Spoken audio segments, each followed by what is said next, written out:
অমানবিকতার তো শেষ সীমা থাকা চাই। এটা করতো, কিন্তু মুসলমানরা এই সমস্ত অপসংস্কৃতি, শুধু একটা নয়, এরকম হাজারো অপসংস্কৃতি ভারতবর্ষে ছিল, যেগুলি মুসলমান এসে সব উৎখাত করছে, ধ্বংস করে ফেলছে। জনাবে মুহাম্মদ রাসূলুল্লাহ সাল্লাল্লাহু আলাইহি ওয়াসাল্লাম দুনিয়াতে আসছেনই ওমা আরসালনাকা ইল্লা রাহমাতাল লিল আলামিন, গোটা আলমের জন্য রহমত, শুধু মুসলমানদের জন্য নয়, শুধু মুমিনদের জন্য নয়, শুধু মুত্তাকিনদের জন্য নয়। জনাব মুহাম্মদ রাসূলুল্লাহ সাল্লাল্লাহু আলাইহি ওয়াসাল্লাম গোটা আলমের জন্য, গোটা মাখলুকাতের জন্য রহমত। আর মুসলমানদেরকে আল্লাহ পাক দুনিয়াতে প্রেরণ করেছেন নবী মুহাম্মদ সাল্লাল্লাহু আলাইহি ওয়াসাল্লামের উম্মতকে আল্লাহ পাক দুনিয়াতে প্রেরণ করেছেন শুধু মুসলমানদের দাওয়াত দেওয়ার জন্য নয়, শুধু মুমিনদের উপকার অর্থে নয়। আল্লাহ পাক রব্বুল আলামিন গোটা মানুষের জন্য আমাদেরকে বের করেছেন।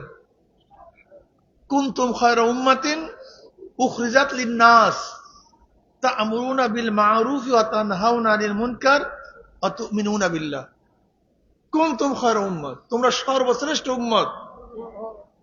নবী মুহাম্মদ সাল্লাল্লাহু আলাইহি ওয়াসাল্লামের উম্মতকে সর্বশ্রেষ্ঠ উম্মত হিসাবে ঘোষণা কে দিয়েছেন? খোদা আল্লাহ। কুনতুম খায়রা উম্মাতিন উখরিজাত লিন-নাস, বের করা হয়েছে তোমাদেরকে, উখরিজাল মুমিনিন, উখরিজাল মুত্তাকিন মিনাল মুসলিমিন, এই কথা বলেন না, উখরিজাত লিন-নাস, গোটা মানুষের জন্য, গোটা মানুষের কল্যাণের জন্য আল্লাহ পাক আপনাকে আমাকে বের করেছেন। বুঝেন নাই? জনাব মুহাম্মদ রাসূলুল্লাহ সাল্লাল্লাহু আলাইহি ওয়াসাল্লাম দুনিয়াতে আসার পরে আরবের মধ্যে কি যে কুসংস্কার ছিল আপনারা চিন্তাও করতে পারবেন না।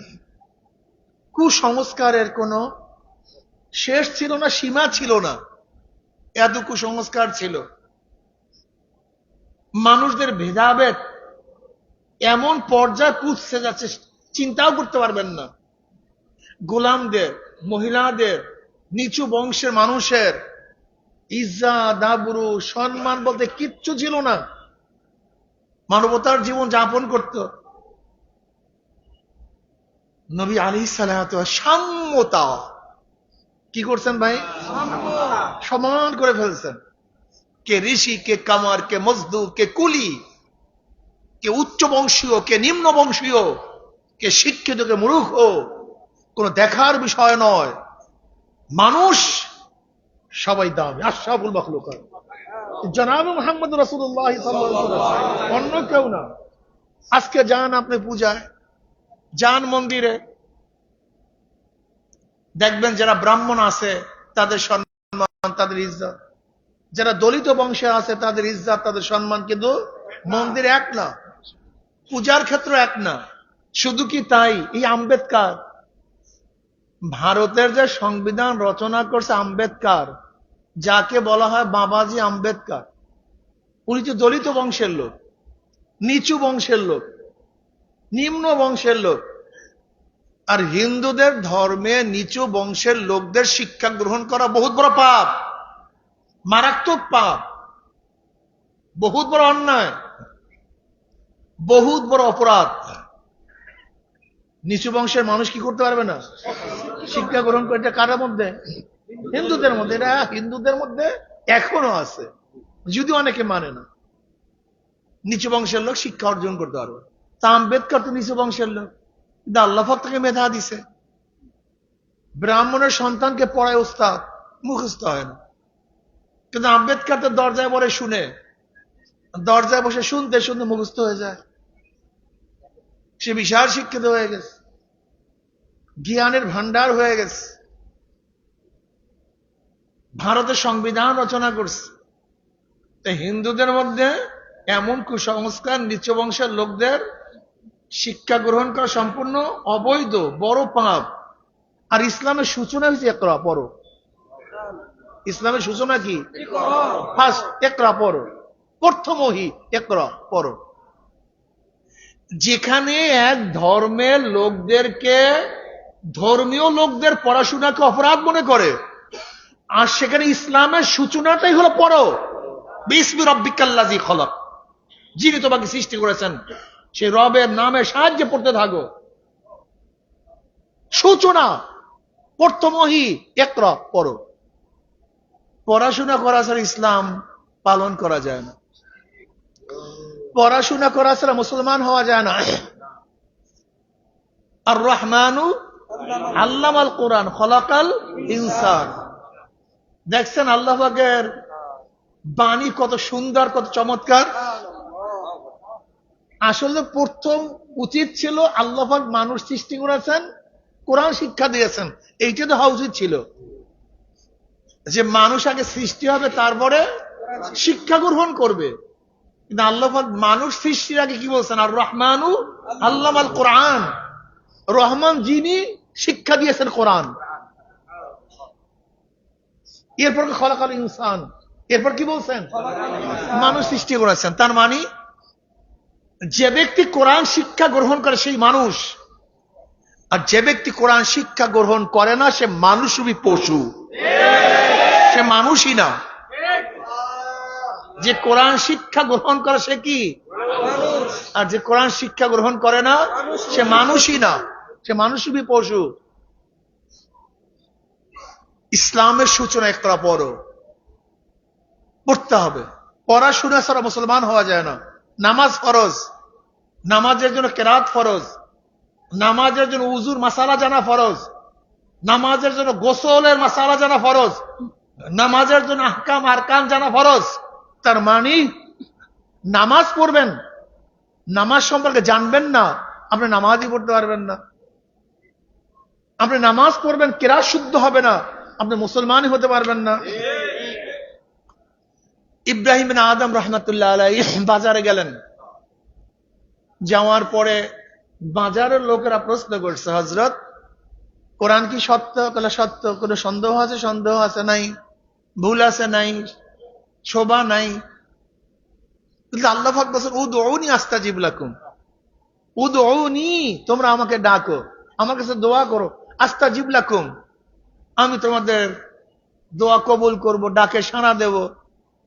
কই আমরা এত দোয়া করি, আমাদের দোয়া কেন কবুল হয় না? অথচ আল্লাহ উদউনি আস্তাজিব লাকুম, আমাকে ডাকো, দোয়া করো, আমি তোমাদের ডাকের সাড়া দেব, দোয়া কবুল করব। আমাদের দোয়া কবুল হয় না কেন?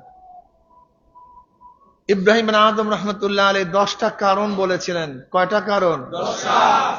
10টা কারণে আমরা দোয়া করি কিন্তু দোয়া কবুল হয় না। এর মধ্যে একটা কারণ, তোমরা মৃত্যু ব্যক্তিকে কাফন পরাও, দাপন করো, জানাজা দাও, তার থেকে নসিহত উপদেশ গ্রহণ করো। উপদেশ। এই ব্যক্তি একদিন আমার মতোই ছিল, আমার পাশেই ছিল, একই সাথে চলছি, একই সাথে হাঁটছি, একই সাথে সব কাজ করছি। আজকে তার হাত কাজ করে না, চক্ষু দেখে না, জবান কথা বলে না, পাও চলে না, দেহ স্থির হয়ে পড়ে আছে, কোনো কাজ হয় না, পছন্দ শুরু হয়ে গেছে। একদিন আমারও এরকম হবে। এই চিন্তা, নসিহাত তোমরা গ্রহণ করো, নসিহাত। এই ব্যক্তি যাহা কিছু করছে সব পড়ে আছে, যে আমলটুকু করছে তা নিয়ে গেছে, এই নসিহাত তোমরা গ্রহণ করো না। এই ব্যক্তি দুনিয়াতে যত ভালো কাজ করছে নিয়ে গেছে, যত খারাপ কাজ করে তাও তার সাথে আছে, এই নসিহাত গ্রহণ করো না। এই ব্যক্তি যত খুন করছে তাও তার আমল নামা আছে, যত মসজিদে নামাজ সিজদা করছে তাও তার আমল নামা আছে, এই নসিহাত গ্রহণ করো না। এই ব্যক্তি চক্ষু দিয়া যাহা কিছু দেখছে, কান দিয়া যাহা কিছু শুনছে, জবান দিয়া যাহা কিছু বলছে, সব কিছু তার আমল নামায় লিপিবদ্ধ হয়ে গেছে। লা ইউগাদিরু সাগীরাতান ওয়ালা কাবীরাতান ইল্লা আহসাহা, ছোট বড় যাহা কিছু করো সব কিছু লেখা আছে, কোনো কিছু বুঝবে না। এই নসিহত গ্রহণ করে না, উপদেশ গ্রহণ করে না। এই জন্য আমরা দোয়া করি, দোয়া কবুল হয় না। এই যে এত জানাজায় যাই, এত কবরস্থানে যাই, কোন নসিহত গ্রহণ করি, উপদেশ গ্রহণ করি? উপদেশ গ্রহণ। অর্থাৎ উসমান রাদিয়াল্লাহু তাআলা আনহু কবর দেখলে এত কান্নাকাটি করতেন, দাঁড়ি মোবারক ভিজিয়া ভিজিয়া পানি পড়ত। সাথীরা প্রশ্ন, হযরত আপনি কবর দেখলে এত বেশি কান্নাকাটি কেন করেন? হ্যাঁ আমার সাথীরা, আখিরাতের যতগুলি ঘাঁটি আছে এর মধ্যে প্রথম ঘাঁটি কবর। এই কবর যার সাথে ভালো ব্যবহার করবে আশা করা যায় পরবর্তী ঘাঁটিগুলি তার সাথে ভালোই ব্যবহার হবে, আর কবর যার সাথে খারাপ ব্যবহার করবে পরবর্তী ঘটিগুলি তার ভালো ব্যবহার হবে না, খারাপই হবে। এর জন্য কবর দেখলে আমার কান্না বেশি আসে। কই আমাদের কান্না আসে না? কান্না আসে, চিন্তা নাই তো, গরু ছাগল হয়ে গেছে। ওয়ালাকাদ যারানা লিজাহান্নামা কাসীরাম মিনাল জিন্নি ওয়াল ইনস লাহুম কুলুবুন লা ইয়াফকাহুনা বিহা ওয়া লাহুম আয়ুনুন লা ইউবসিরুনা বিহা ওয়া লাহুম আযানুন লা ইয়াসমাউনা বিহা উলাইকা কাল আনআমি বাল হুম আদাল উলাইকা হুম গাফিলুন। চক্ষু আছে দেখি না, কান আছে শুনি না, অন্তর আছে বুঝি না, এরা চতুষ্পদ জানোয়ারের চেয়েও খারাপ। কথাটা বুঝাতে পারি না। ইব্রাহিম আদম রাহমাতুল্লাহ বললেন, তোমরা মৃত ব্যক্তিকে কাপন পরাও, গোসল করাও, দাফন করো, কিন্তু উপদেশ গ্রহণ এর জন্য কি দোয়া, কি কবুল হয় না? দোয়া কবুল। আর একটা কথা বলছেন, তোমরা কোরআন তেলাওয়াত করো কিন্তু আমল করো না। কোরআন কিন্তু তেলাওয়াতই তো নাই। বর্তমানে 95% মুসলমান কোরআন তেলাওয়াত জানে না, পড়তে পারে না। আমাকে বলেন তো, কোরআন জানা ব্যতীত একজন মুসলমান হয় কিভাবে? যারা মাদ্রাসা পড়েন, আজকে যদি আমি তাদেরকে এখানে পরীক্ষা নেই, 95 জন ফেল করবে। অথচ নামাজ কি? নামাজের কেরাত পড়া কি? কেরাতকে শুদ্ধভাবে পড়া কি? নামাজ হয় না, কারণ গুরুত্ব নাই। ইংলিশ মিডিয়ামে পড়াইছে কিন্তু কেরাত পড়ায় নাই। ইংলিশের জন্য, বাংলার জন্য, অঙ্কের জন্য, ইতিহাসের জন্য টিচার ঠিক করছে, কিন্তু কোরআনের জন্য একজন ওস্তাদ রাখতে কপাল পোড়ায় পারে নাই। আর সিনেমা, আড্ডা, নাটক, থিয়েটারের জন্য, খেলাধুলার জন্য, বিভিন্ন পড়াশোনার জন্য বহু সময় ব্যয় করছে, কিন্তু মুসলমান কপাল পোড়া কোরআন পড়ার জন্য 1 ঘন্টা সময় বের করতে পারে নাই। 1 ঘন্টা সময় বের করতে পারে না। এখন অবস্থাটা কি? অবস্থা হলো, বাপকে এখন হত্যা করে, গালি দেয়, গাঁজা খায়, ইয়াবা সেবন করে, মদ পান করে, বড় বড় ডক্টর, বিসিএস ক্যাডার, কিন্তু মাকে বাবাকে বৃদ্ধাশ্রমে ভর্তি করায়, দেখতে পর্যন্ত যায় না। শুধু কি তাই, বাংলাদেশের ঘটনা আপনারা জানছেন, বিসিএস ক্যাডার, বড় বড় শিক্ষিত প্রফেসর, কিন্তু মা 7 দিন পর্যন্ত মরিয়া পচিয়া আছে, দেখার মতো কেউ নেই। হ্যাঁ, দেখার মতো কেউ। কি তৈয়ার করেছেন? আমাদের সব জায়গায় গলত, বিশ্বাস হয় না? আমাদের শুরুর থেকে গলত। অনেকে আসি বলে, হুজুর দোয়া করেন আমার জন্য আল্লাহকে বাচ্চা দেয়, একটা সন্তান দেয়। আমি বলি, তুই সন্তান দিয়ে কি করবা? তোমার দোয়া চাওয়াটাই তো গলত হইছে, তুমি দোয়া ঠিক মতো চাইতে পারো নাই। তুমি এইভাবে বলো, হুজুর দোয়া করে আল্লাহ যেন একটা নেককার সন্তান দেয়। কি সন্তান দেয়? যেই সন্তান মদ পান করবে, গাঁজা সেবন করবে, ইয়াবাখোর, যেই সন্তান তোমার মদখোর, জুয়াখোর, ডাকাত, খুনি, বদমাশ, এই সন্তান দিয়ে হবেটা কি? এরকম সন্তান সেই সন্তান দেখা 1000 গুণ ভালো। যেই সন্তান বৃদ্ধ বয়সে তোমাকে বৃদ্ধাশ্রমে ভর্তি করাবে, এই সন্তান থাকার চেয়ে, যেই সন্তান তোমাকে ঘাড় দিয়ে ঘর থেকে নামায়া দেবে, এটা থাকার চেয়ে, যেই সন্তান তোমার বুকের মধ্যে অস্ত্র ধরবে, ছুরি ধরবে, এটা থাকার চেয়ে না থাকা ভালো। দোয়া চাওয়ার মধ্যে গলত, দোয়া চাওয়া ঠিক নাই। অথচ নবীরা কিভাবে দোয়া চাইছে? আল্লাহর কাছে দোয়া করছে, রব্বি হাবলি মিনাস সালিহিন,